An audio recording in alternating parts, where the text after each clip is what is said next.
Welcome to the OPSEC wing of the Gentleman Hackers Mansion Ylämuistiala.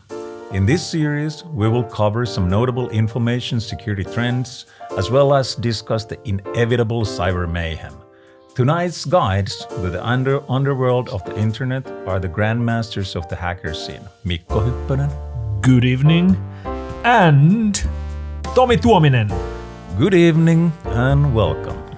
Now, we've been doing this podcast for a number of years in Finnish, but this time we're doing a special episode in English with a very special guest. Welcome, the Grugq. Thank you. It's good to be here. It's great to have you. Thank you very much for having me over. It's been a long time, and happy to see you guys again. Yeah, we go way back. I believe we first met over 20 years ago. Yeah, for sure. It's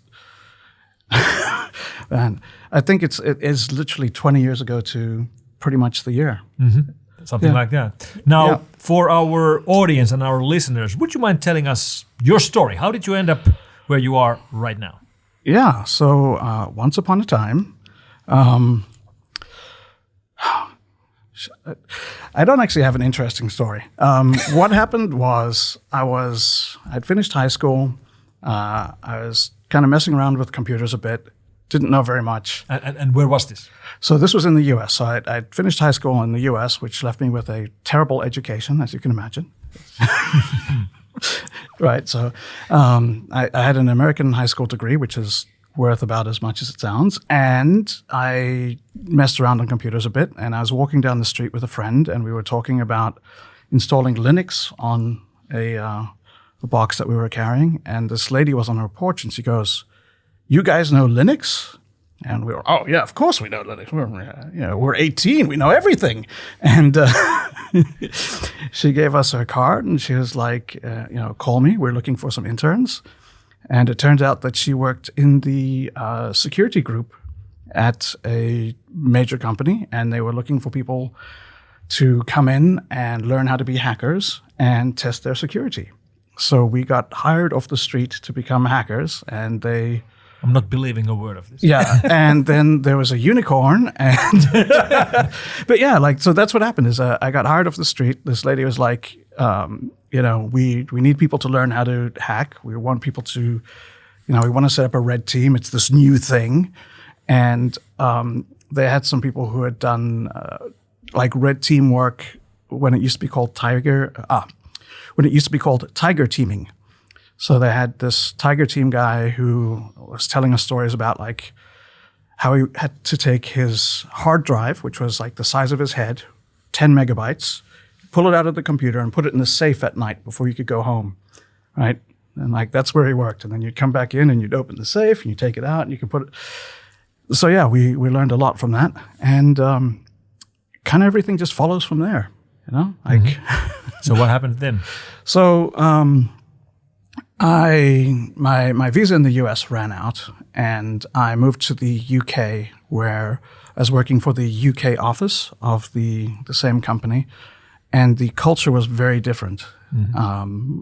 It was not compatible with my lifestyle. Mm. You literally, when they were we start at 9, not 9:15. I'm like, okay, I could probably do 9:30-ish. Is that before 10? Mm. And yeah, so that did not go very well. Then I moved to AtStake. Because AtStake had done work for this company, and then when AtStake was presenting, it was Ollie Whitehouse actually. So he was presenting their findings, and I was being a dick, right? It's like, no, that's not good enough. Your recommendation is wrong because it can be bypassed like this, and so yeah, we exchanged contact information, and then a while later he was like, "Do you want a job?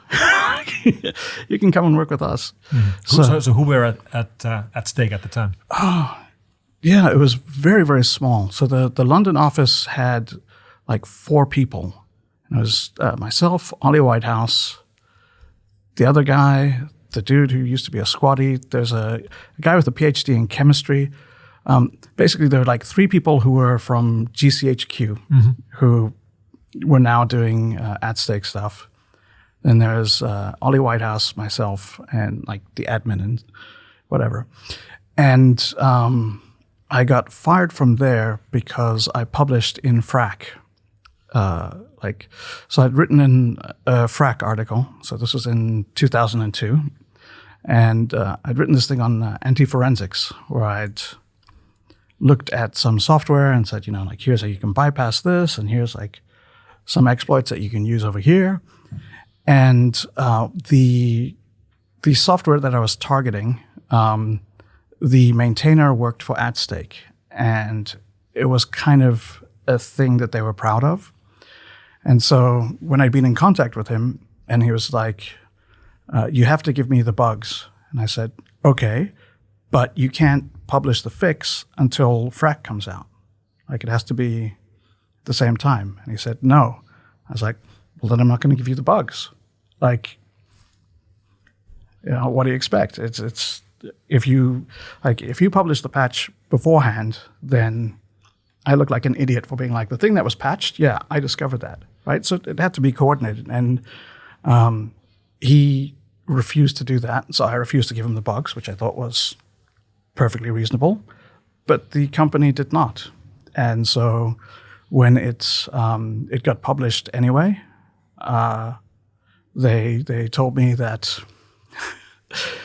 you can resign, and we won't mention your, we won't go to immigration and discuss your visa situation, or we could fire you and we will let them know, and then you have 7 days to get a new job or leave the country. So I resigned, and took me more than 7 days, but I got another job doing some startup work. So we were doing what at the time was called host intrusion prevention, right? HIPS. Mm-hmm. Oh yeah. Yep. If your memory goes far enough back, you'll remember that stuff. Yes. Even the Tiger Team reference was really like, oh boy, I remember that. Yeah. Oh yeah. Yeah. So like I was developing HIPS, and I wrote one for Solaris, which was obviously very practical and useful, going after the big market immediately. Go where the money is. Yeah. So for the audience, Sans Solaris was definitely dying at the time already. Yeah. It was not exactly the Windows of Windows, I guess. So anyway, that did not work out too well, and I was living in London, and it turns out London is very expensive. I don't know if you're aware of that. I've never noticed, but take it from an insider. Yeah, okay. I've been there, but you wouldn't know it to look at it, but actually. So it turns out that living in London without a job is not a viable thing to do. And so at the time I was doing consulting, but I was very new to consulting. So I didn't realize the sort of feast or famine that happens. So I was getting, this excellent day rate. And I sat down at the beginning before I signed my lease, and I was like, well, assuming I get this day rate, and then I'll work, I don't know, not 20 days a week, but maybe just 15. That should be enough. Hours a week. 15 days a week. I'll get 15 days a week. Yeah. Oh, sorry. 15 days a month. Yeah, sorry. There we go. Okay. So I was like, I'm not going to get 20 days in a month, but I can do 15. Yeah, I'll do 15 days at my full day rate every month, and then from there I can save some and all this stuff, and then over the next 2 months I got 2 days. So my budgeting was a bit off, a little bit wrong there. Yeah, screwed that slight bit. And I was kind of sick of the UK anyway, and I wanted to move to Asia. And I didn't really know where. I was thinking like Hong Kong or Singapore or somewhere else. But then both Hong Kong and Singapore are kind of like London on the expense scale. And I figured out you're not always going to get 20 days of work every month. Smart guy, right? Fast learner.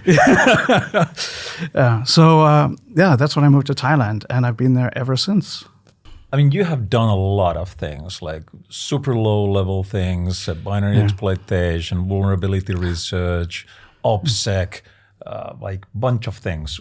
I mean, with your skill set, you could have chosen like bunch of different career paths. Do you have any regrets?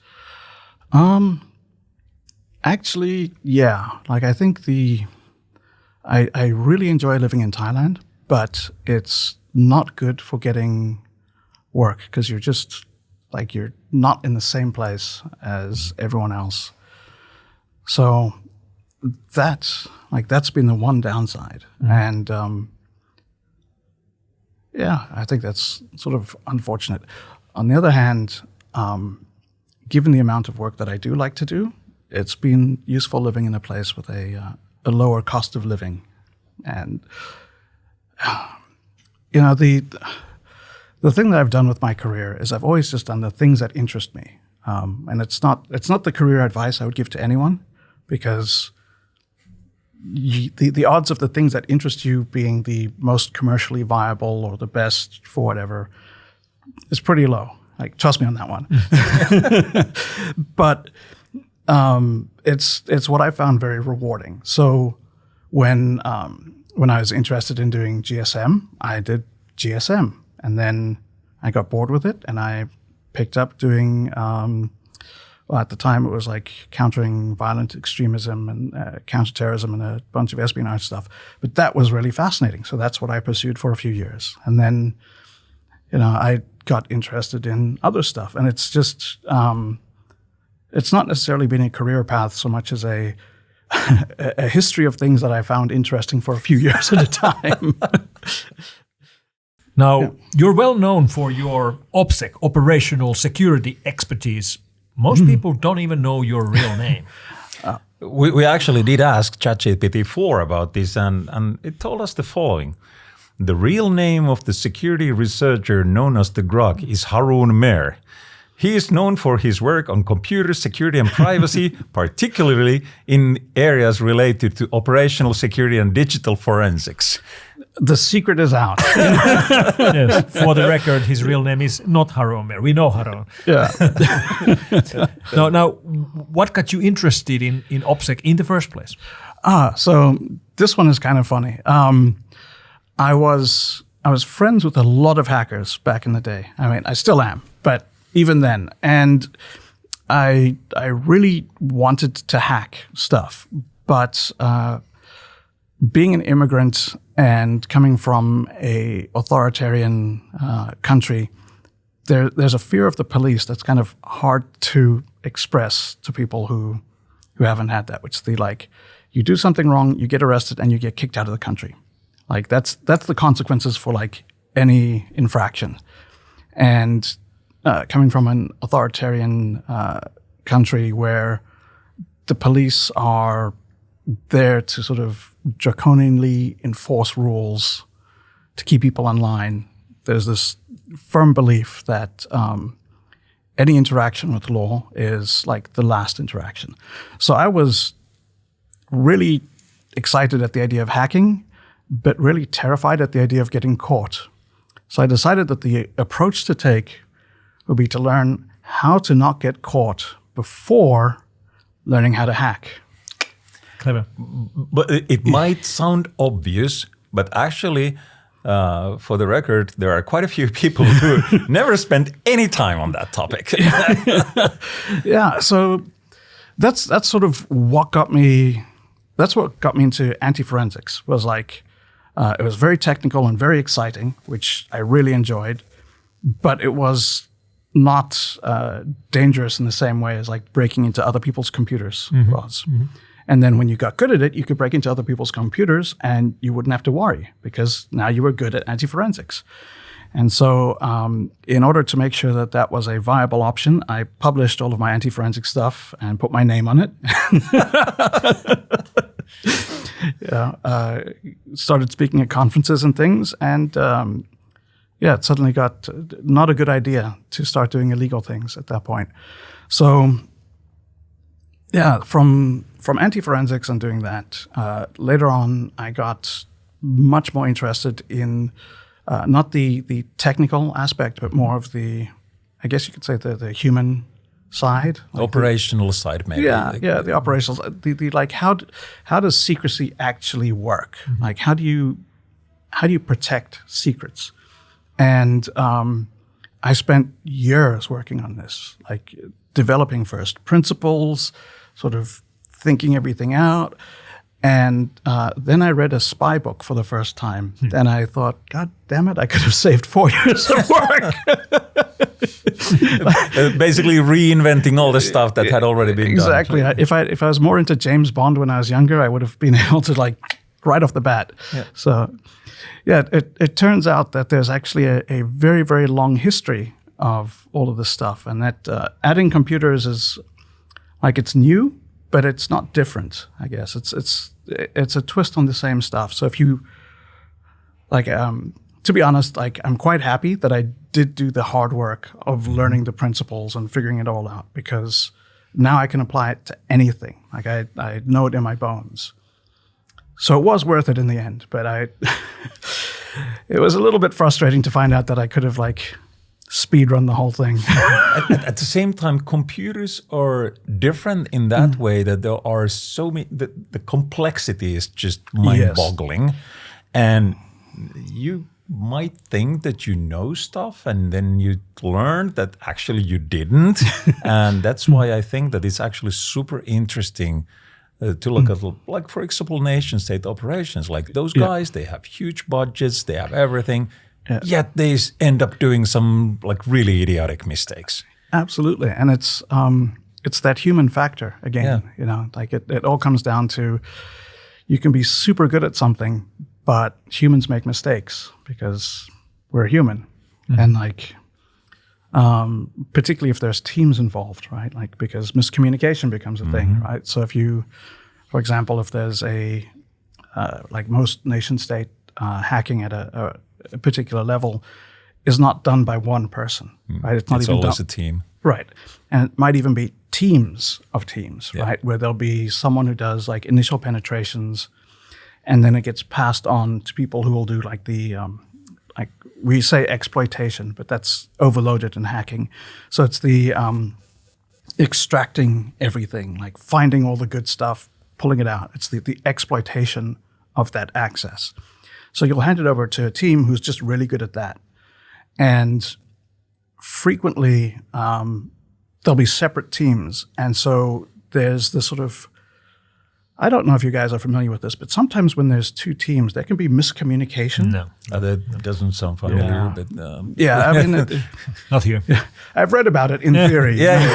One could speculate, but yeah, so they make mistakes because, like, someone doesn't list down all the stuff properly, or like someone's trying to get away for the weekend early, so they, you know. Now you practice OPSEC yourself. Do you think you're being targeted? I have been, not anymore. I don't think I'm interesting, right? We think you're interesting. Yeah, you don't have a budget big enough to go after me, so so I'm not worried. You can always sell the mansion. Yeah, but so this is the thing, is a lot of people will get very worried about they're being targeted by, you know, they're under surveillance, or they're being targeted and all that. And there's things to know. So like there's a big difference between being on the radar and being under the microscope, right? And you can have a lot of people on the radar, but you only invest in caring deeply about someone for a specific reason. And most of the time it's... Like, okay, so intelligence agencies have big budgets and they've got a lot of people, but they also have a lot of problems and a lot of things that they're trying to do. And the consequences for, you know, missing a terrorist attack or missing, you know, a military surprise of some sort, those are really big. So these guys actually do not spend their time dicking around and you know, just going after random people for the hell of it. They might have some other things to do as well. Like. They do have a day job. So, let's talk about cyber criminals then. I mean, nowadays they're technically big corporations running profitable operations. So at the same time, these guys, well, some of them simply don't care. But the ones who care about OPSEC still get caught every once in a while. Like, what are the most common mistakes that they do? So the fundamental rules of OPSEC, there's three principles that you need to know, which is cover, concealment, and compartmentation. So cover is the ostensibly legitimate purpose for something. Like, you'd have a reason that you're doing a thing, and that's a plausible, legitimate, real reason. So that tends to not be an issue with cyber criminals because there's no plausible, real reason for you to be deploying ransomware. It's accidentally the whole thing. I was just clicking around and somehow I created this ransomware. Yeah. Then there's concealment, which is this is going to be tricky, but it's hiding things, right? So concealment is sort of making the thing that you're doing not visible, putting it either camouflage behind something, blending it in with something, misdirection, all sorts of stuff. But then the most important one is compartmentation. And the reason compartmentation is the most important is because when everything else fails, compartmentation is what limits the fallout. It's what contains all of the errors. So by doing lots of strong compartments, all of your failures will violate only that compartment, not everything else. And so the big problem that you will always see is people don't do compartmentation, right? They might have great cover, they might have an excellent concealment, and then they'll use the same email address to sign up for Tinder that they use to sign up for, the phishing website that they're putting up, that they use to sign up for their Facebook and things like that. And these are compartmentation failures, right? They failed to compartment their operations in their lives from each other. And that's the biggest problem. And it's because it's actually very, very hard to do, right? It costs money to do it properly because you have to get a separate laptop for each compartment and then a separate phone.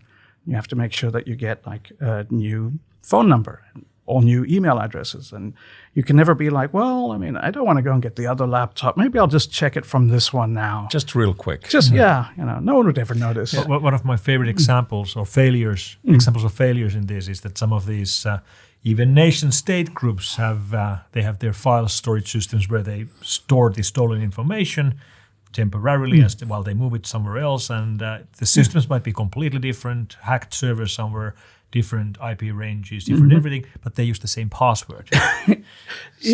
Well, and this is actually one of those team problems as well, right? Because it's hard to have a shared secret if you've got people that are like coming in and out of teams. So if you just know this is the password that we use, that's it. That's so much easier to deal with. Then there's also the question of time. Like all over and over, we see these things like, okay, now these guys are really good today, but they were not that great 10 years ago, and they were using their personal address for XYZ, and that's why they got busted. Yeah, and there's this continuity. So with cyber criminals, that's kind of their big weakness is that it doesn't matter how good you are 7 years down the line after you've made the mistakes and you've learned your lessons and all that stuff. The internet doesn't forget, right? So that those 7 years of making mistakes to get good end up being, a direct pointer at who you are. So the mistake that you make the very first time you signed up for your very first forum, like that's the thing that's going to get you busted 10 years down the line. Exactly. So do you have any practical tips our listeners could use to make their daily OPSEC better? Don't do crimes. Don't. Great tip. That's a good one. I really we approve that. No, so as I said, there's this cover, concealment, and compartmentation. And the cover and concealment are about directing attention away from yourself. So a lot of the time, the best security is just people not paying attention, not being interested in you. But I think everyone can benefit from compartmentation. So even things as simple as not using the same email for important business things that you use for frivolous personal things, right? Like maybe the stuff that you use to interact with your bank should be different than what you use to interact with your friends. So that's actually a thing I do. So my bank obviously knows my real name, but most of the people I interact with use a different name, right? Just because it's, just because that's the way I do things. I feel uncomfortable using my name. I got a phone call. So this is in Thailand. So there's a lot of scam phone call stuff going on. But I get this phone call, and the guy's like, blah, blah, blah, blah, blah. Hello, is this, the regular name you use? I was like, yes. And he's like, I'm calling from the bank to blah, blah, blah. And I was like, no, you're not. Like, the bank doesn't use that name. They don't know that. Like, like you're lying. But what was particularly funny was that I couldn't really understand what he was talking about because, like, I speak fluent Thai, but I don't speak, like the head office, assistant manager has said that the deputy of the tax, bracket is going to be looking at, expediting your, like. So I didn't really know what he was saying. I could get, like, there's an important thing, and it had to do with the bank, and he'd sort of go on for a while, and I'd be like, oh, I can brazen through this. I'd be like, yeah, okay, yep, yep. No, I don't understand. And so he'd start over again, and it was, and I went, oh, yeah, okay, yep, yeah, sure, yeah, no, I don't understand. And he got so frustrated because he was like, what? Who the hell let this 5-year-old idiot on the phone wasting my time, going on and on. Yeah, I don't understand. Don't pick up the phone, you mother. Now, that wasn't a practical tip to our listeners at all. Yes. Sorry, I don't understand. So next time somebody calls you, just say that you don't get any of it. Yeah, I'm sorry, I don't understand. Again? Yeah. But yeah, for practical tips, I'd say compartmentation. Just be able... Maybe not use different names, but use different email addresses. Different email addresses. We always tell people to use different passwords everywhere. That's a great idea, but you should use a different email address as well if you can. Right. And I mean, I would go so far as to say, if you do online banking, you have a browser, like Firefox that you use for banking, and you use Chrome for everything else. So you use Safari for everything else. That way, if there is, so there's a class of bugs whereby one website, one web page can gain access to all of your tabs and can interact with them. If that happens, but you don't have an important tab that it can gain access to, it doesn't matter. Right?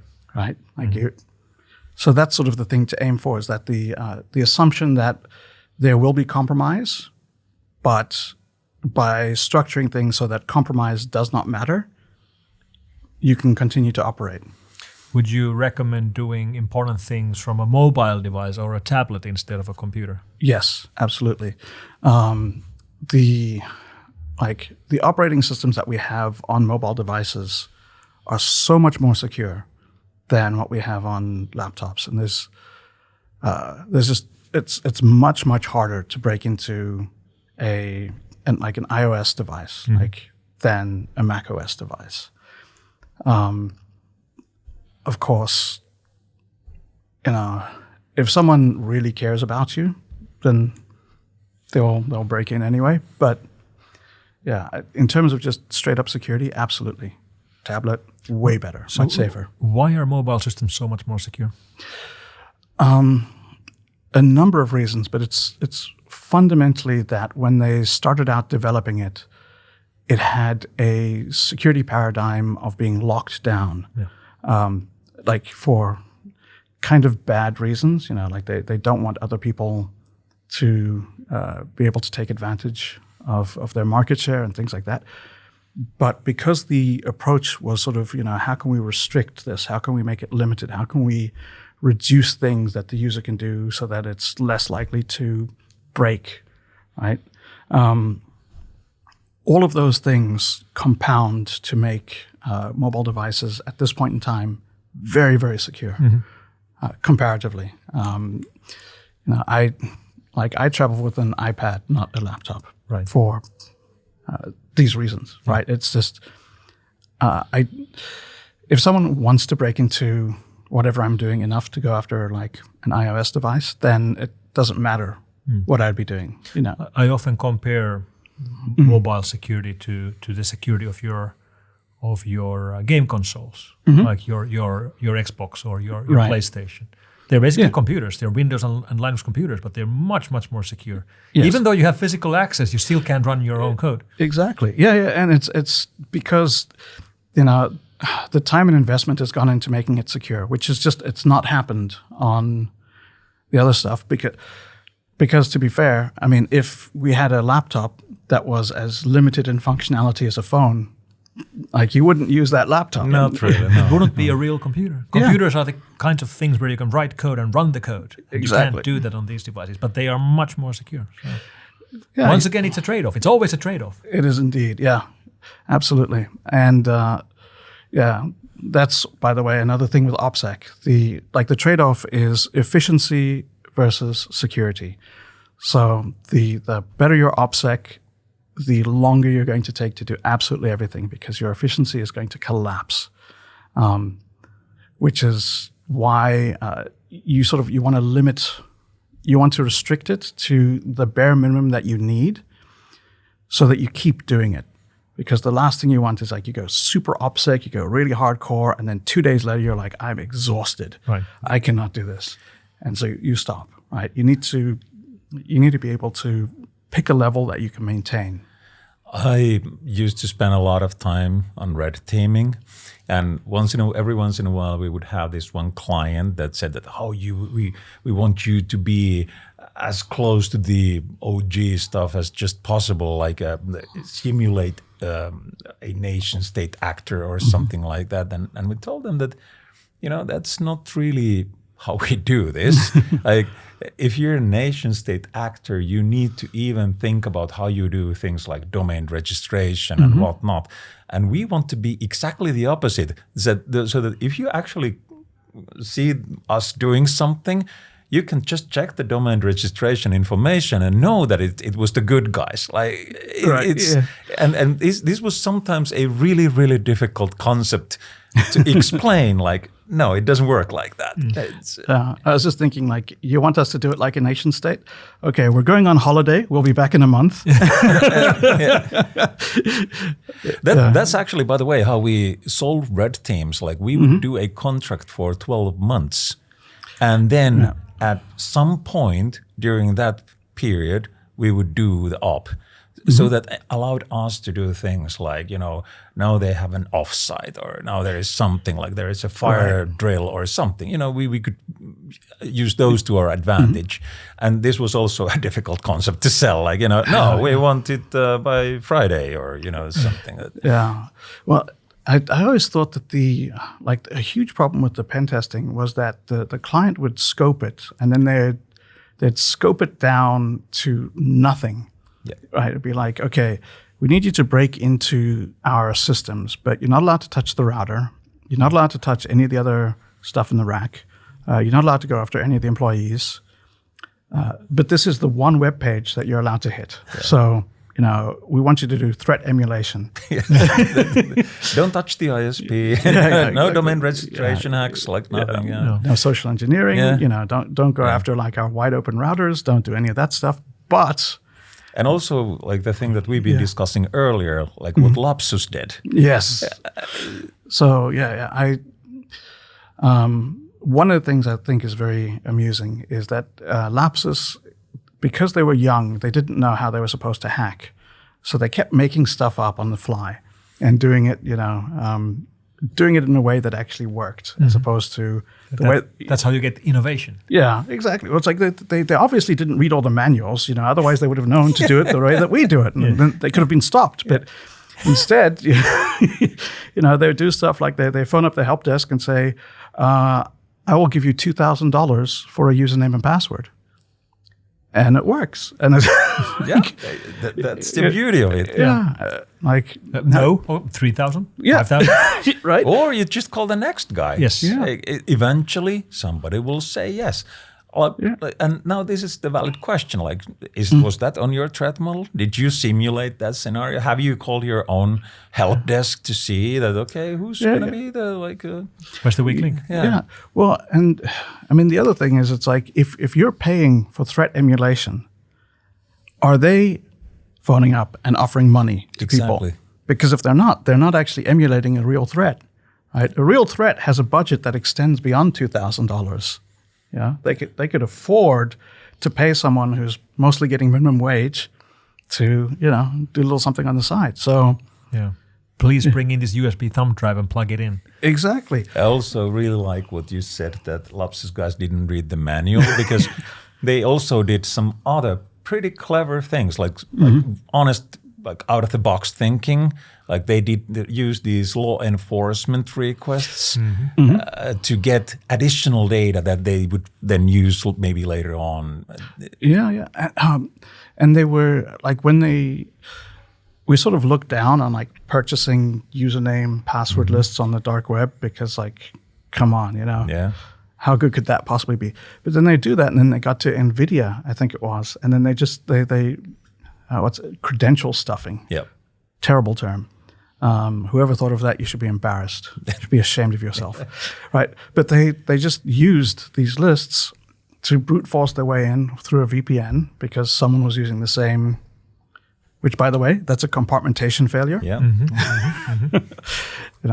And they would take simple things and apply them in ways that got them amazing access, and then they would take other simple things and compound and get even better access. And it was just really very, very impressive, I think. I mean, those guys, they literally owned everybody. Absolutely. For no reason other than the lulz. Yeah. Another example of thinking outside the box is ghost bounties, right? Yes, yeah. It's an interesting one that you bring up, actually. So for people who don't know, ghost bounties is what was happening is the sort of these people on these bug bounty boards, right?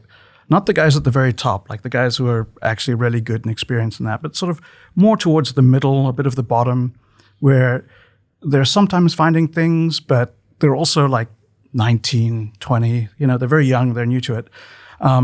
They would be approached by someone saying, like, hi, I'm contacting you about an invitation to a private bug bounty.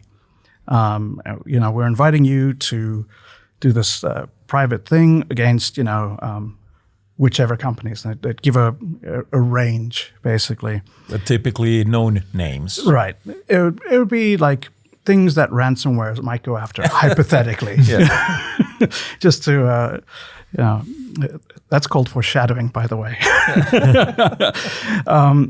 So they would get these emails, they'd be invited to private bug bounties, and like they've been doing bug bounties for like 6 months. So they don't know that, someone at Proton Mail is not going to email you about a private bug bounty at Nike.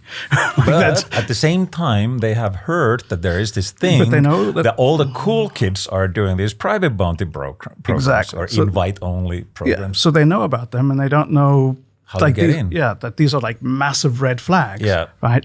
And so, so I know a guy who was at a company that got penetrated when they did the IR. They found the bug bounty guy because the bug bounty guy doesn't know how to hide his tracks and everything, and And also they don't need to. He's doing a legitimate Yeah. bug bounty. He doesn't think like, I Yeah. better use a VPN. And so they tracked this guy down. They interviewed him, and he was like from Pakistan or Bangladesh or something like that. And the funniest thing he said was that at some point he had contacted the bug bounty thing and said, yeah, like someone contacted me and asked me, how did I get this IP? Like, why was I doing this thing? And the bug bounty, this private bug bounty thing goes, what did they ask? What did they know? Who, like, this huge list of questions, and then they went absolutely quiet. So it was this very who's looking? How much do they know? And this is the part that I always thought was absolutely hilarious. Was he knew that there was something wrong, that it was a little bit fishy, because every single bug got paid out. The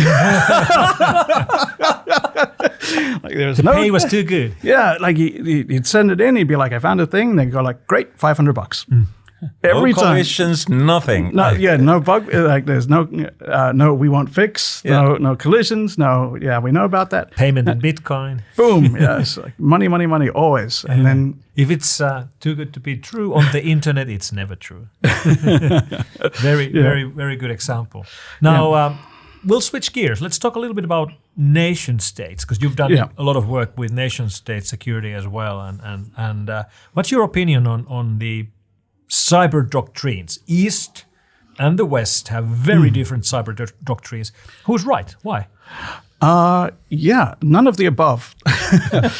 So both the East and the West are wrong, but for different reasons. And the East is, I think they're closer. Like they are less wrong. For example, they're closer to the truth. So sort of the differences are in the Eastern approach. They tend to think about information, like the information sphere and the information domain, as the battlefield. Like this is where it's all going on. And that cyber is within that. It's just a subset of information operations. And I think that this is very good because their concept of information includes what we would call the cognitive domain. So it's sort of the minds of the people that you're interacting with, right? It's not just the information that you're giving out. It's the information that they're taking in and processing. And that's part of, what you're affecting and interacting with. And that's very, very useful because that gives you things like the 2016 disinformation campaigns, both in the Brexit and in the US with the election. And that's sort of the cyber doctrine encompasses that sort of thing. The West, on the other hand, is much more focused on, they'll call it like CNO, so like computer network operations, and then CNA, computer network attack, and CND, computer network defense, exactly. And it's very, they pay lip service to the idea that, cyber operations exist within the realm of information operations. They don't even call it it's operations within the information environment, right? So they talk about this stuff, but they don't actually believe it. They don't act on it. And that's myopic because it limits what you can do, because it inherently limits your thinking to being like, what can I do with this computer against that computer, right? Whereas what you should be thinking is, what can I do to impact that society, that group of people, right? How can I achieve that with a computer, right? You need to be thinking at this bigger level. The difficulty that the Russians have, and to some extent the Chinese, is that their doctrine, which has the sort of information environment approach, doesn't have the smaller, more targeted, just purely cyber stuff. So you can't really use the same language to describe getting an influencer on YouTube to push a narrative, and also severing the data link between a UAV and a command headquarters, right? Like those are fundamentally different things that have a different operational approach, and you need to, you plan them and you think about them differently. But if you only have one vision of how that works, you lack the language. And this was, by the way, evident with the iSoon leaks. They were, for those who don't know, iSoon was basically a Chinese contractor that their internal comms and all that got leaked. And when you go through those guys are complaining like, oh, we have so much data, but we don't really have any way to store and process it. And in a way, nobody's talking about like, oh, we need an RCE to that. Or it's very different mindset. Absolutely. And, I think that it sort of comes up as well with the, from the outside, when we think about like nation state hacking, we get really caught up in the hacking, because that's the exciting part, right? It's, the 0 days, the RCEs, like, going after what sort of boxes, how do you branch out from there? And the thing is that's it's step zero. Like you have to gain access. You do have to do that. But that's not the point. Like no one goes to their intelligence agency and says, why don't you try and gain access to like the Russian MOD, like the Ministry of Defense, just for the heck of it, right? And then they go and they hack it and they say, hey, you know, we were able to use an RCE, so job done, right? Like it's, the whole thing is like, we need to know what the head of the MOD is thinking about, you know, our border security, right? Yeah. So yes, you need to gain access, but that's only so that you can get to a point where you can gain the information that you need to accomplish your job.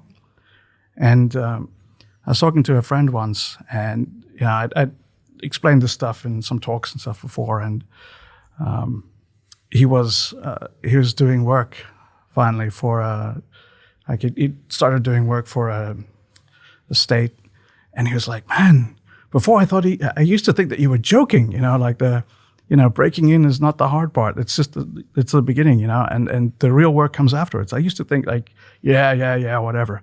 But man, you're right. Breaking in is not the hard part. That's just the beginning. Who would have thought? So what nation state operation has impressed you? Oh, wow. You know, actually, I'm going to say this XZ. Okay. But the part of it that impressed me was the human side of it, not the actual. Like I think the back door was a mistake, the way that they did it, because that's what got them caught. But all of the stuff beforehand, I think, is just so impressive and so well done. And the XZ case is, of course, close to us here because the main maintainer is Finnish. Oh, yeah. So I think it was really, really interesting the way that the entire thing was done.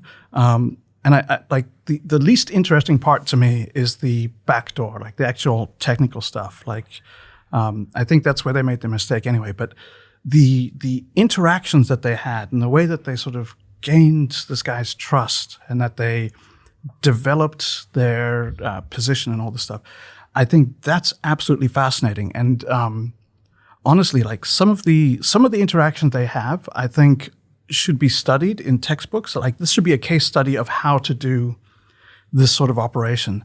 So, for example, the pull request was like, so there was an issue that was opened for a pull request for this iFunk thing. That was the scaffolding that they used to hook access into the back door.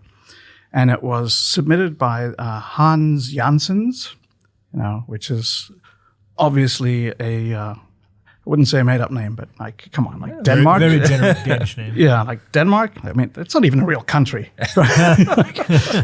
Yeah, but yeah, so like, you know, Hans Janssens, right? Mm-hmm. Which is, you know, like John Smithington. Yes. It's close, but not quite to a generic name. Mm. Anyway, so this guy's like, hey, you know, I've added this thing. It's kind of popular. It's good for my particular use case where I'm using the CRC64 quite a lot.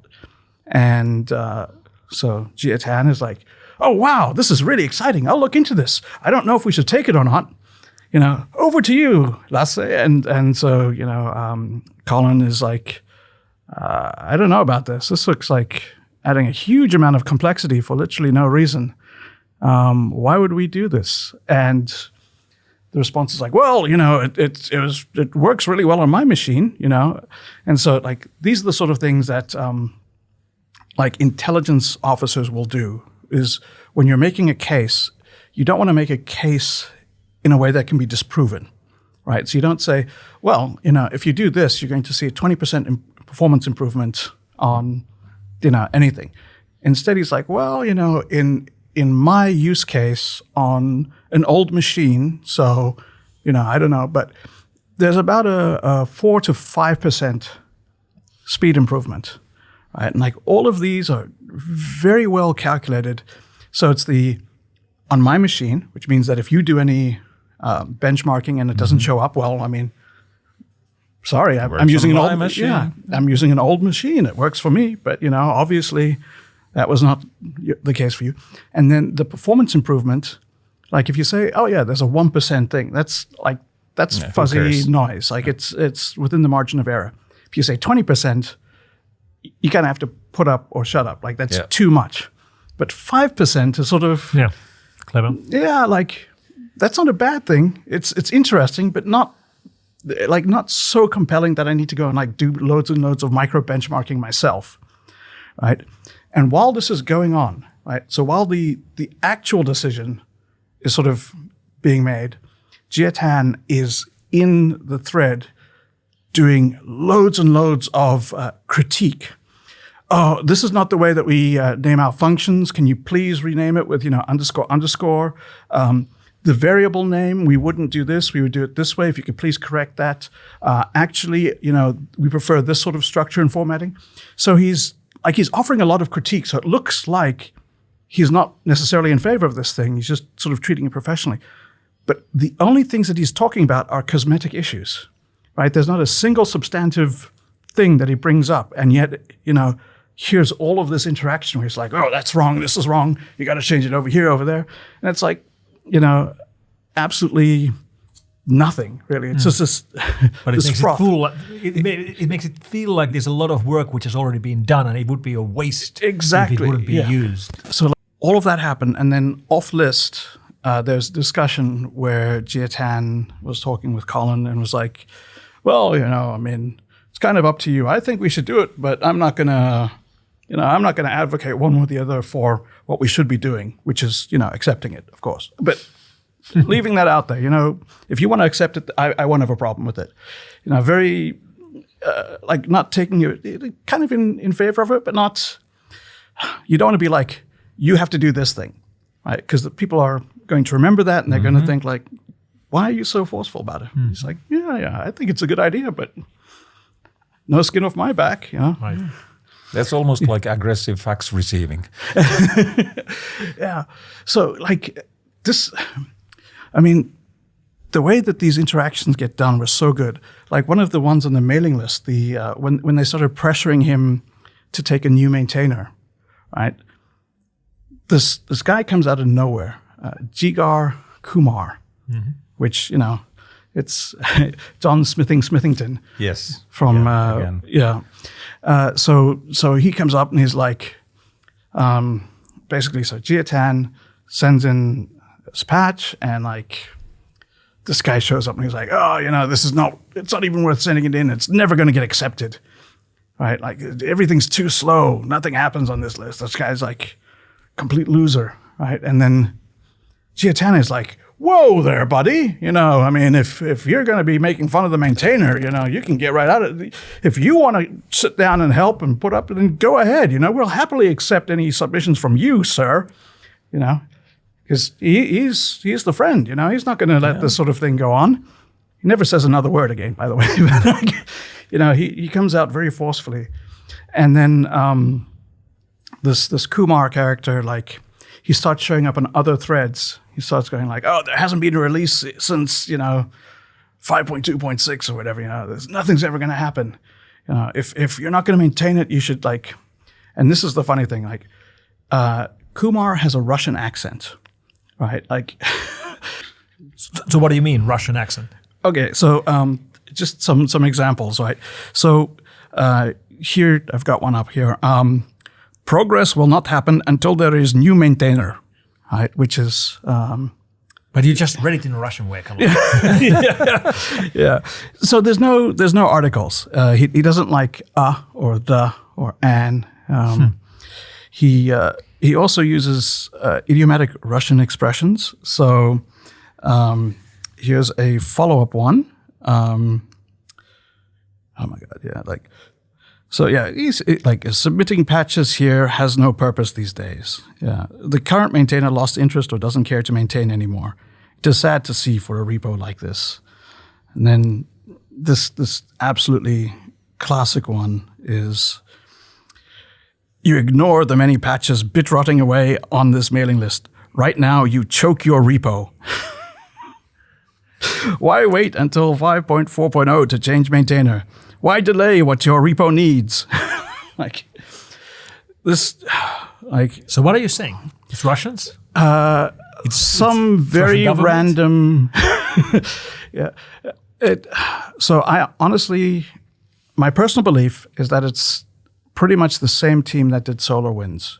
because it's roughly the same MO, right? It's the hack something upstream that gets you access to everything, and then do targeted specific hacks for just the stuff you want from there, right? Right. Because, their backdoor was linked with, you had to have a private key that they had, and then the host key of the one that you were SSHing into, right? So it wasn't meant to be a generic blasted out to everything. It was meant to be this one in particular. And the consensus seems to be that SVR of Russian intelligence did SolarWinds. So you're guessing SVR here as well. Yeah, that's my guess. I'm 80-20 on it.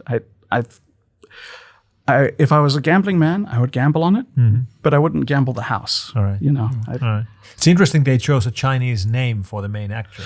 Yeah, and I mean, here's the thing, right? So they had a Chinese name, they had a Danish name, they had a Chinese, they had a German name, and then they had a Danish name, right? Like they have, you could pick any of them, right? So like Jiatan, Hans Janssens or Jans Hansens, Dennis Enns, Jigar Kumar, like they're all like very John Smithington. It's very, and they've all disappeared. Yeah, they all vanished. I also want to talk a little bit about this, how this got discovered. Do you believe the story that, doing micro performance, whatever at Microsoft, you're that heroic guy who found it? See, I mean, I actually do. And I'll put it this way, like the internet is full of like weird geeks who care about like weird technical stuff. Okay. And if you push out something that adds a half-second delay to SSH, the odds of some hyper geek running into it goes up the more it's spread out, right? So the fact that it got caught early was chance. Like I'm willing to say that's coincidence or weird. I think it would have been caught within months, like before it sort of really got out to do damage, because I cannot imagine a world in which Ubuntu and Red Hat and Debian have a half-second delay on SSH, and people are just like, oh yeah, that's fine. Like, I can live with that. That's okay. There's going to be so many people on Arch going like, when I SSH into my box at the VPN, it's like super slow. So I was starting to look into it, and it turns out there's this weird thing going on. Right. And there's no way that some geek somewhere wouldn't have stumbled across it. And the fact it was this guy in this situation, I don't think the conspiracy theory of like the NSA or someone like that dropped a hint because they had to have it happen. Like, they were trying to force the issue, because I think it just would have happened inevitably. And I think also the NSA or whomever would have been interested to see who the actual targets were. Like, they wouldn't have broken it up at this early point. Makes sense. They would either break it up before it gets spread at all, or they'd wait to see where it goes. But this is like the least useful time, right? So if you stop it before it gets pushed out to anyone, great, you've stopped it completely. Or if you stop it sort of after you found out who they're specifically targeting, that's useful. But in the middle is like the worst of both worlds. So, like, to me, it doesn't make sense. But on the other hand, like, I'm not the NSA. Maybe it does make sense to a nation state. Yeah. So how do we prevent the next XZ? So I read a blog post which had a really good suggestion, which is that the developers, like the hobbyists who make an XZ or whatever, and are just doing a thing that they find fun and they enjoy doing, they should be left alone to do their thing. I mean, help them with money and support and like all of these other things, but they're not a security boundary, and they shouldn't be forced into being a security boundary, right? Because they want to write code. They don't want to do background checks and vetting and stuff like that. And there's there's no background check that you can train a hobbyist to do that will catch the SVR.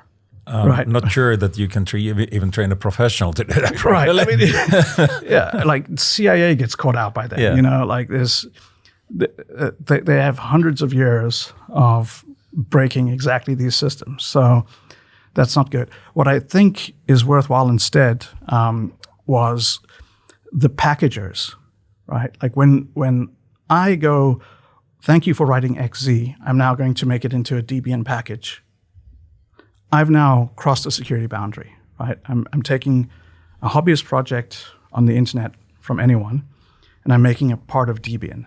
At that point, I should be the one responsible for security, and not just in a checkbox, well, I mean, in theory, but very much so, like as a security layer, that's where it needs to be implemented, because you have aligned incentives at that point. They're being paid, right? They're producing something that's, worth money. Mm-hmm. They are responsible for the security overall of that system. And it's in their best interests to make sure that they're bringing in safe, secure stuff. They already do a whole bunch of patching and pushing things upstream already. That's the layer where you need to have the sort of security added.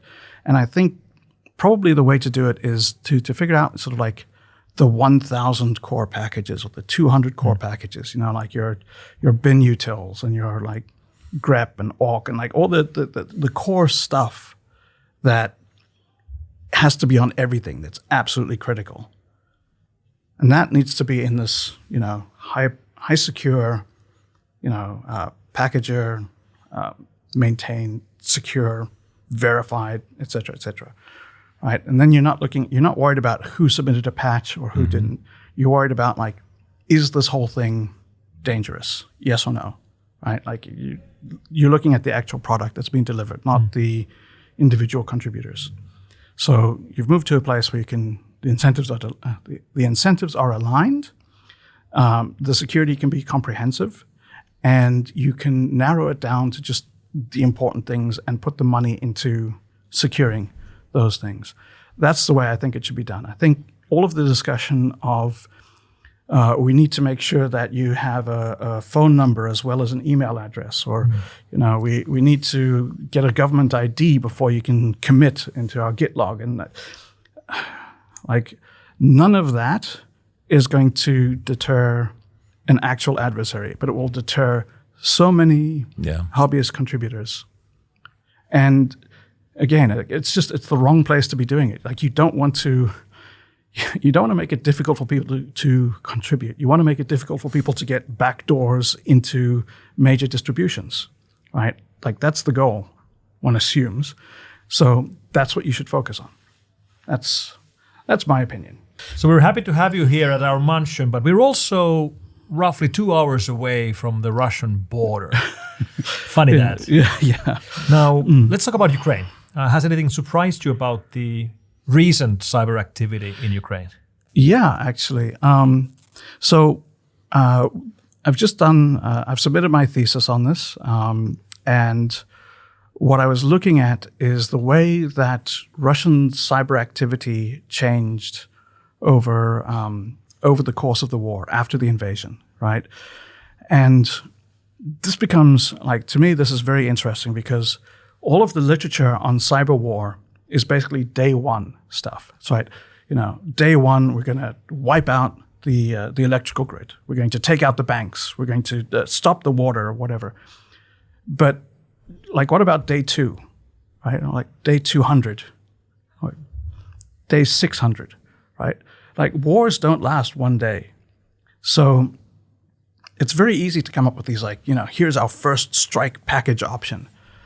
But it's hard to sort of, like, what are you going to do day in and day out? How are you going to justify doing cyber if, like, all you can ever do is turn the lights out once, right?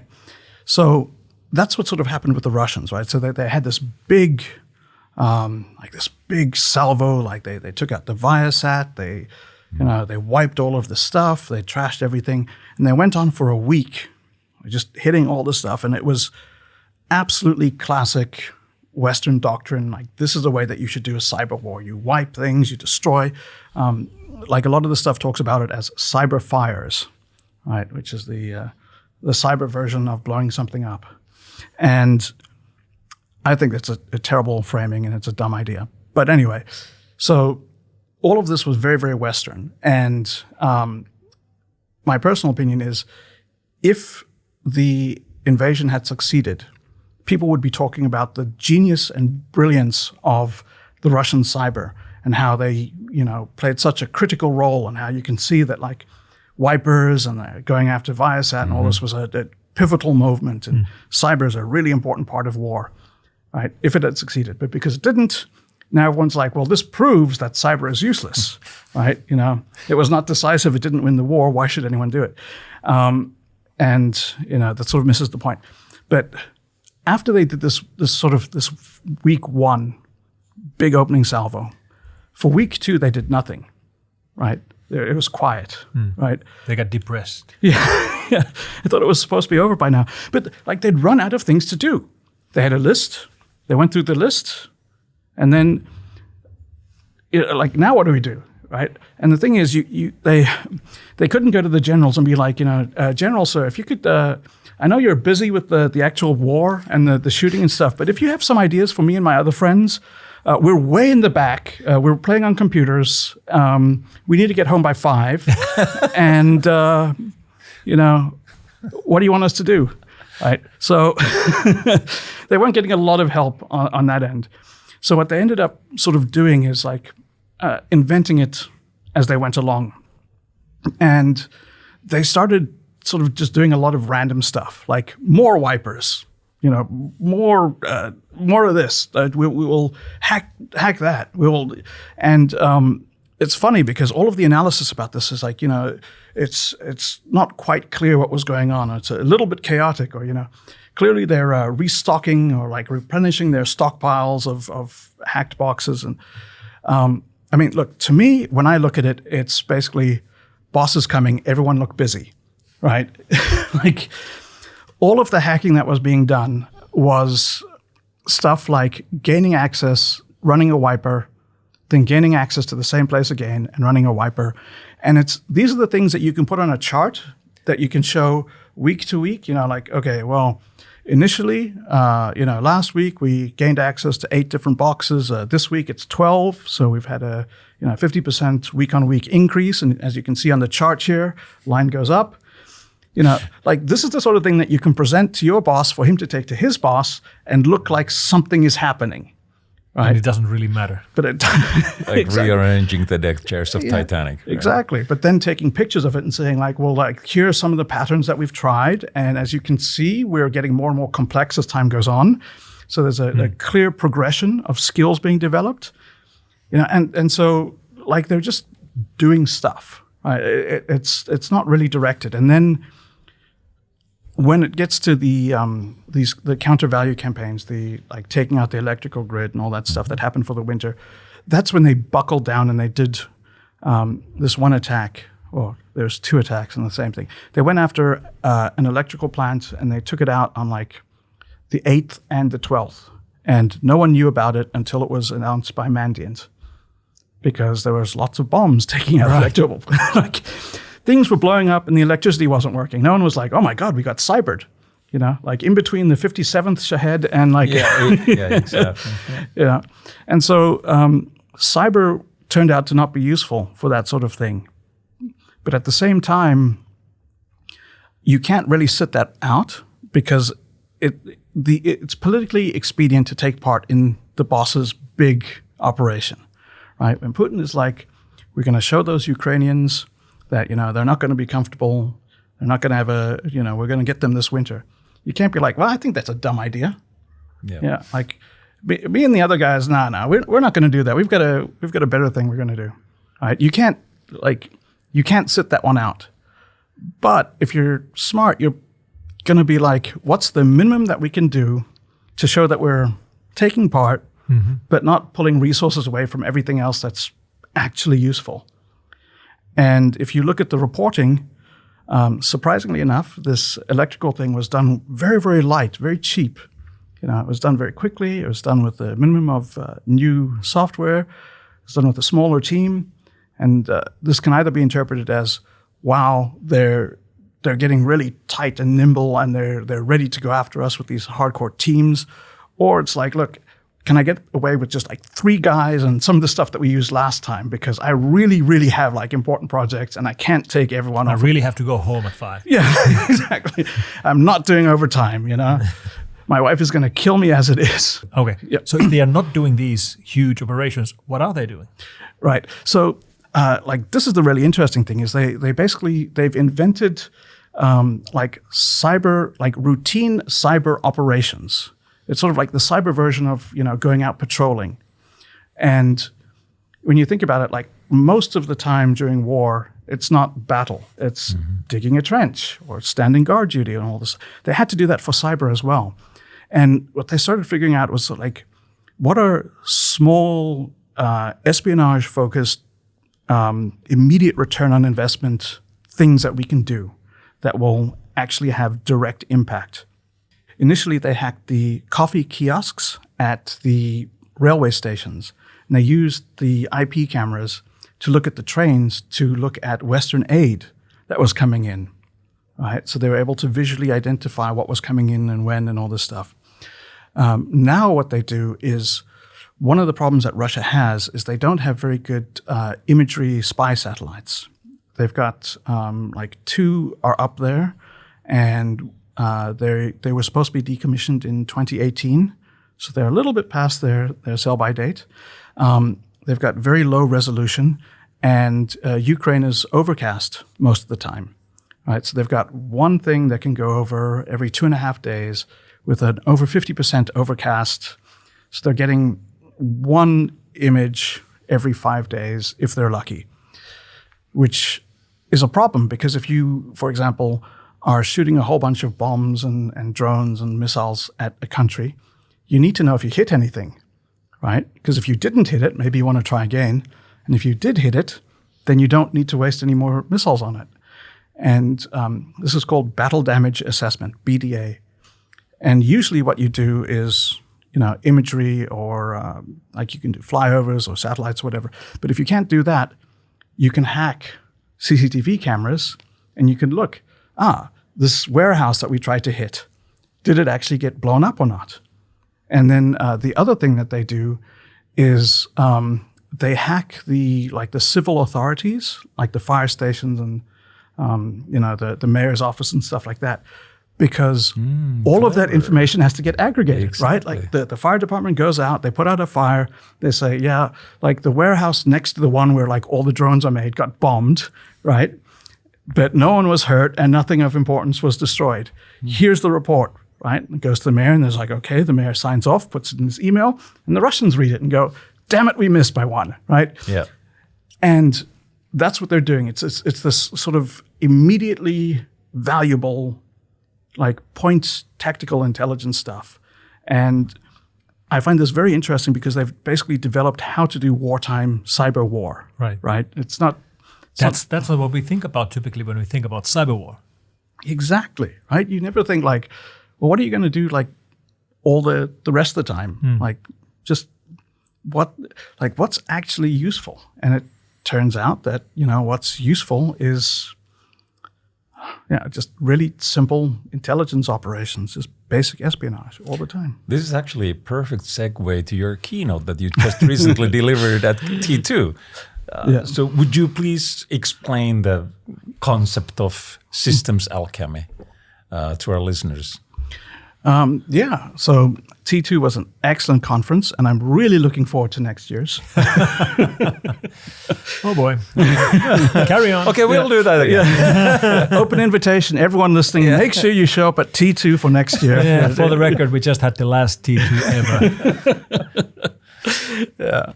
Okay. So T2 was it was great to come back. I was here exactly 20 years ago.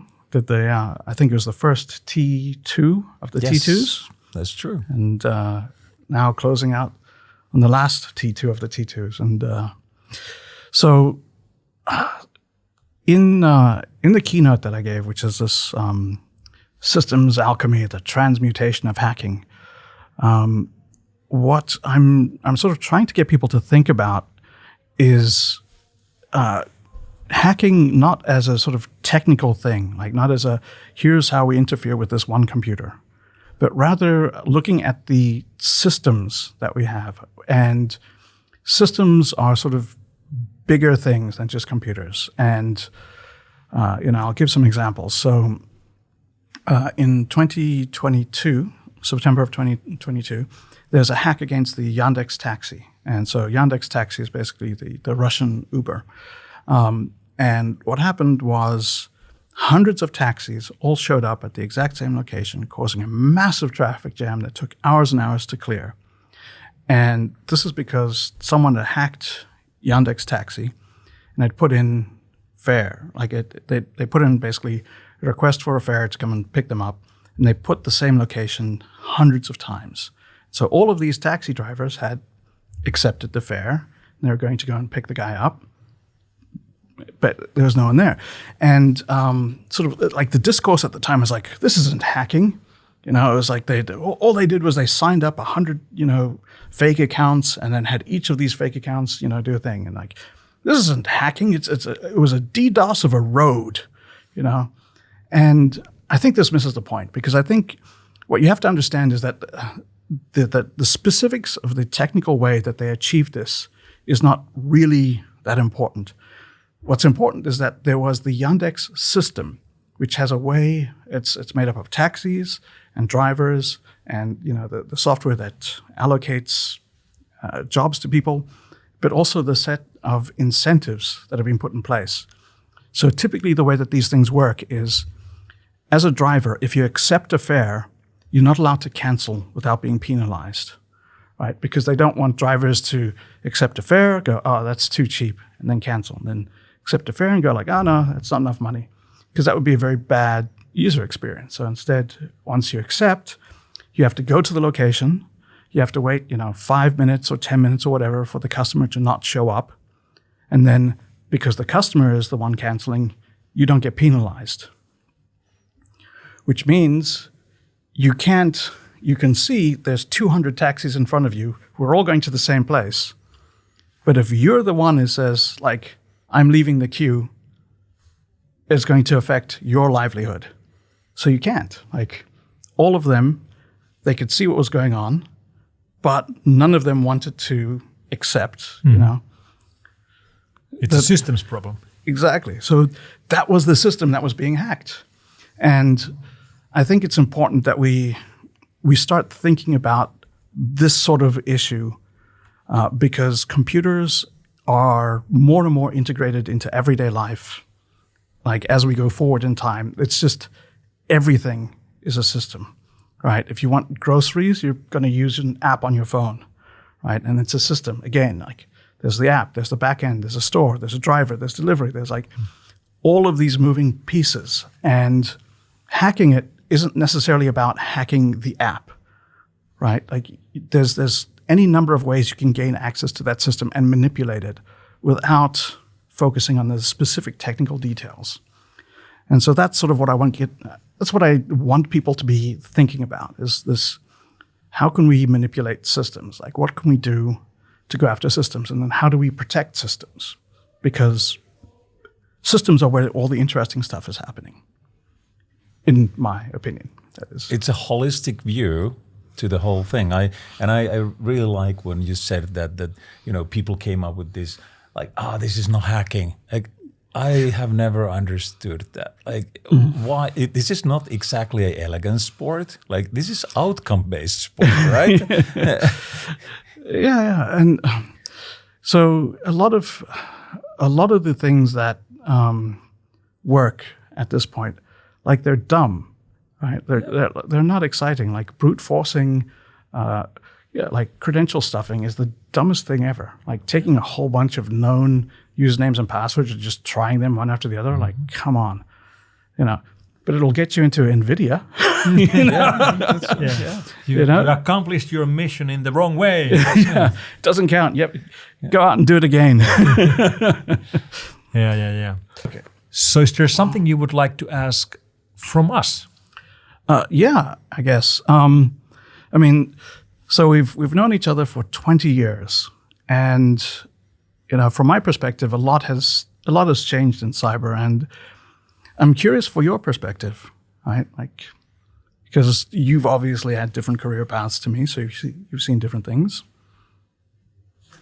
The biggest change, from my point of view, over the last 20 years, was the change that really started happening pretty much right then, 20 years ago. Because before that, it was still the hobbyist era. Mm-hmm. Before that, the motives of the attackers were just for the giggles or just to prove a point or just to be destructive, what have you.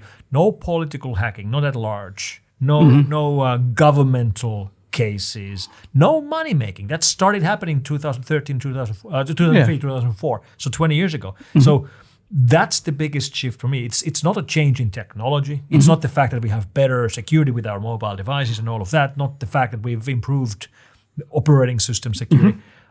It's not a change in the way we do defense, like EDR, XDR, all that. I think it's the change in the enemy. It has completely changed to what it used to be, and it's getting more and more serious. I think, for example, that the ransomware problem. I think it's only beginning. I think it's just starting. It's going to get much worse before it gets better. I can agree with that for sure. Yeah. I have I guess my point is that we've been discussing a lot about the fact that all the companies are technology companies. Like, it doesn't matter what you do. Like, you need computers, you need cell phones, you need, like, maybe you have factories or whatever, but you are a technology company. It doesn't matter what you do. And previously it used to be so that, you did your thing and then you had some computers. Now it's the other way around. Like, the computers are there, and then everything else is kind of based on those. And I have a bad feeling that most people didn't get the memo. And we are pretty close to the point that when whatever organization you're running, if your technical debt grows too much, you're just gonna die. Like, you might reach a point where it's not viable for you any longer to be able to build this whatever defendable operation that you're doing. And one of these incidents, it could be ransomware, it could be something else, it will just completely wipe out your company. And basically, my question has always been, or for the past 10 years has been, that when you have a typical like a leadership team in any given company, you typically have your legal counsel there, you have the CEO, you have the COO, the CFO, like basically the C-suite. How often you have a person there who actually understands cyber and technology to a degree that you need to understand it? And the answer is very often that there's nobody. There you have a person who's really good with Excel and a law book, but and that, I think, that's a significant change.